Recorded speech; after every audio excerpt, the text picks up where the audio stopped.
I grew up in the church. My family was always involved. I had the most fantastic parents that a girl could ask for. At 17, I lost my father, and that was during my senior year of high school. And fast forward 8 months later, in the same year, I lost my mom. Totally unrelated incidences, but 1996 was a pretty tough year for my sister and I, who's older than I am.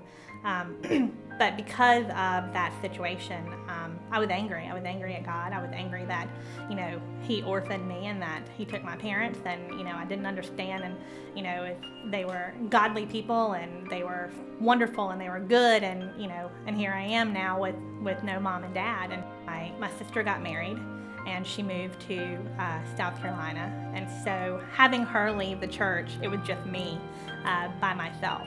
After being at the same church for so long, it was really a step of faith to kind of say, okay, I think I need to go somewhere else. And I kept coming back here to Hope City. I kept coming back, and again, everybody, and at that point, I wasn't involved doing life group. I wasn't, serving. I wasn't doing anything other than coming to church. But again, every Sunday I felt like Robbie was speaking to me, and whatever he was talking about, everything was directed at me. And I know that was all God's will.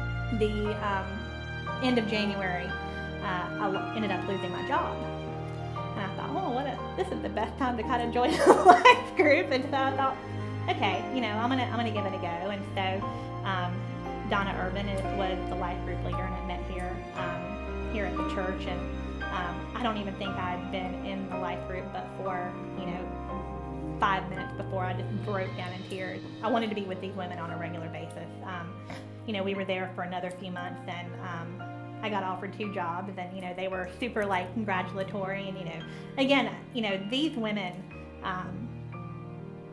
it's interesting because there's so many times I think where someone asks you to pray for them, and you're like, okay, I'll pray for you, and then you forget.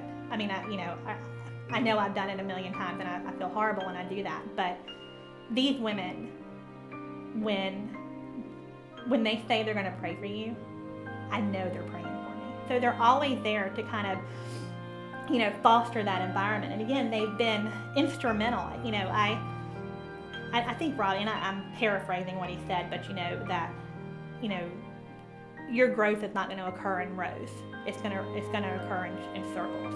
And I never think I really knew what that meant until joining the life group, and until being, part of these women that, again, I'm not even sure if they realize just how much they've done, in my life, and just how much they've changed. Where I've come from being angry, being angry with God and questioning Him, and, and questioning myself for questioning God. They've supported me in that.